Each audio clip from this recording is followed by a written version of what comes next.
Hello दोस्तों, जय श्री कृष्णा। कैसे हैं आप सब। आज इस वीडियो में हम आपके साथ शेयर करने वाले हैं सकट चौथ की संपूर्ण पूजन सामग्री। फ्रेंड्स, सकट चौथ पे जो भी पूजन सामग्री लगती है वो सारी पूजन सामग्री हम इस वीडियो में आपके साथ आज शेयर करने वाले हैं।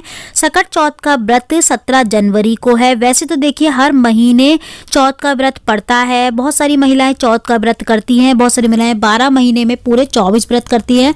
बहुत सारे महिलाएं महीने का एक व्रत करती हैं चौथ का, और कुछ महिलाएं सिर्फ 2 व्रत करती हैं। एक तो करवा चौथ, एक सकट चौथ जो जनवरी में पड़ता है, माघ के महीने में पड़ता है। ये व्रत जो है ना माघ के जो महीने में पड़ता है, ये बहुत बड़ा जो है ना व्रत माना जाता है।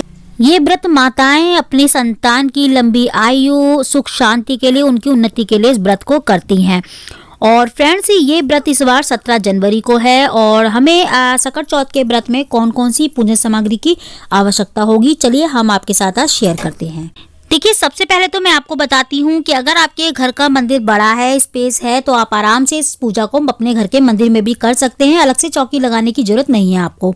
अगर मंदिर छोटा है, इतना स्पेस नहीं है कि आप आराम से पूजा कर सके, तो आप एक पट्टा ले लीजिए या इस तरीके की चौकी ले सकते हैं पूजा के लिए, और उत्तर या पूर्व दिशा की तरफ मुख करके पूजा करने के लिए आप बैठिए। मतलब इस जगह पे रखिए, ऐसी जगह पे रखिए जो उत्तर या पूर्व की तरफ आप मुख करके पूजा कर सके।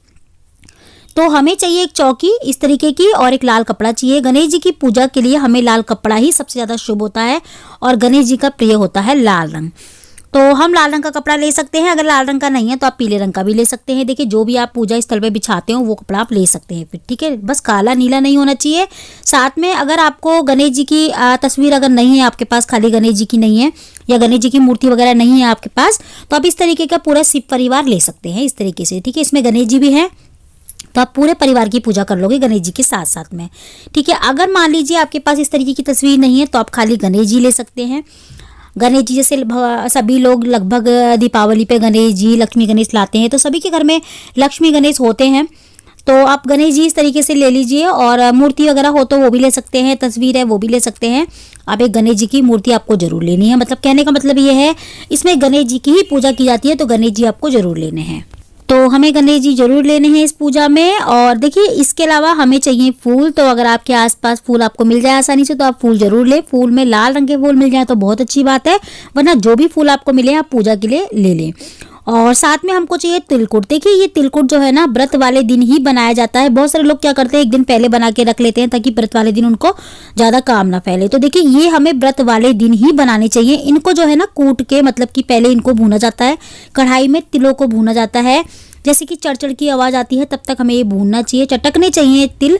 उसके बाद हम इनको कूटते हैं। तिलों को कूटने के बाद तिल को उसमें कुछ भी मीठा मिला सकते हैं, जैसे कि खाड़, बूरा, या फिर आप इसमें गुड़ भी मिला सकते हैं। गुड़ मिला के इस तरीके का तिलकुट बनाया जाता है, जिसका गणेश जी को भोग लगता है। तो ये हमें जरूर बनाना चाहिए। इसमें देखिए कुछ नहीं है, तिल है भुने हुए, और भुने हुए तिल हमने कूट लिए हैं। कूटने के बाद उसमें हमने मीठा मिला लिया है, बूरा मिला लिया है।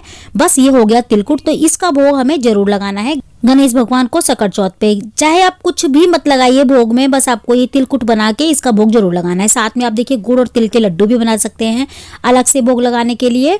तो आप जितने लड्डू बनाए उतने आप भोग में चढ़ा दें। ये बाद में आप घर में भी प्रसाद के तौर पे ले सकते हैं। तिलकुट जो आप चढ़ाएंगे वो हमें जो है ना घर में नहीं खाना, वो किसी को हमें दे देना है मंदिर वगैरह में।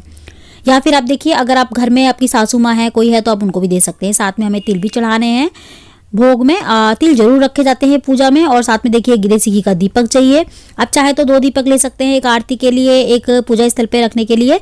यहाँ पे मैं 2 दीपक लेती हूँ, ठीक है। यहाँ पे देखिए हमें रोली चाहिए तिलक के लिए, और थोड़े से अक्षत चाहिए चढ़ाने के लिए, धूप बत्ती चाहिए हमको। इसके अलावा देखिए हमें जल का एक छोटा सा एक लुटिया चाहिए जल की, भगवान को भोग के साथ चढ़ाने के लिए जल की लुटिया भी चाहिए होती है। और साथ में हमें एक और दीपक, जैसे कि मैंने बताया मैं 2 दीपक लेती हूँ हमेशा, एक आरती के लिए, एक पूजा स्थल के लिए। तो जो मैं पूजा करती हूँ उस वाले दीपक को मैं नहीं उठाती हूँ, मैं आरती के अलग से दीपक तैयार करती हूँ। चाहे तो कपूर से भी आरती कर सकते हैं, चाहे तो उसी दीपक से ही आप आरती कर सकते, जो आपने पूजा स्थल पे रखा है उसको उठा के भी आप आरती कर सकते हैं।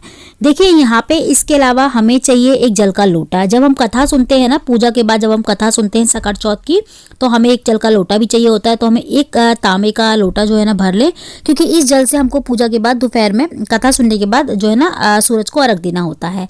और चांद और चांद को अर्घ देने के लिए हम अलग से शाम को जल का लोटा तैयार करते हैं। ठीक है, तो ये सूरज के लिए है, सूरज को अर्घ देने के लिए। तो पूजा के बाद सूरज को अर्घ दिया जाता है, तो हम ये वाला जल का लोटा कथा सुनते समय रखेंगे अपने पास, इसको सूरज को रख देंगे। तो एक लोटा हमें जल का चाहिए।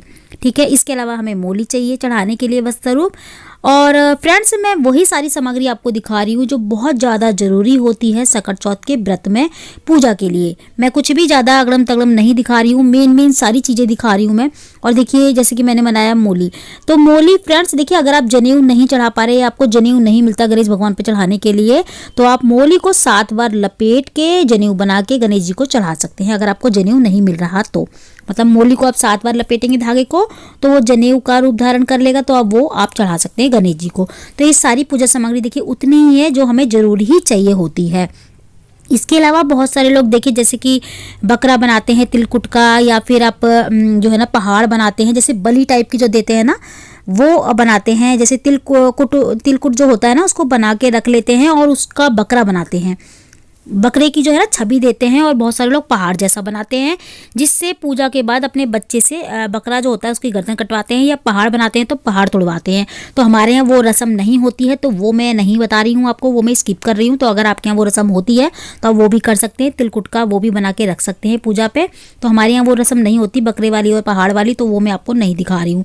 हमारे यहाँ सिंपल सी पूजा होती है, तो सिंपल सी पूजा के लिए ये सारी सामग्री चाहिए होती है। और इसके अलावा आप चाहे तो देखिए चौथ माता के लिए अलग से श्रृंगार का सामान भी निकाल सकते हैं, जैसे कि एक साड़ी, सूट या शॉल इस टाइप की निकाल सकते हैं माता के लिए कपड़ा, और थोड़ा सा श्रृंगार का सामान चौथ माता के नाम से आप निकाल सकते हैं। और हमारे यहाँ देखिए वो भी नहीं निकाला जाता, तो हम सिंपल से ही पूजा करते हैं। तो उस तरीके की जैसे हम पूजा करते हैं उस तरीके का मैंने सारी सामग्री दिखा ली। तो जो पहली बार व्रत करना चाहते हैं, जो जैसे पहली बार शुरू करते हैं, पहली बार जो सामान लेते हैं वो फिर हमेशा लेना होता है। तो आप अगर पहली बार में सिंपल सी पूजा करेंगे तो आप हर बार इस तरीके से कर सकते हैं। अगर आप पहली बार में बहुत ज़्यादा तामझाम करेंगे लेंगे तो वो आपको हमेशा फिर करना होगा। तो जैसे भी आपकी क्षमता हो, जिस हिसाब से आप करना चाहते हैं उस हिसाब से कर सकते हैं। तो ये वही पूजा सामग्री सारी है जो सकट चौथ के व्रत में लगती है, इतनी तो कम से कम चाहिए ही होती है हमको।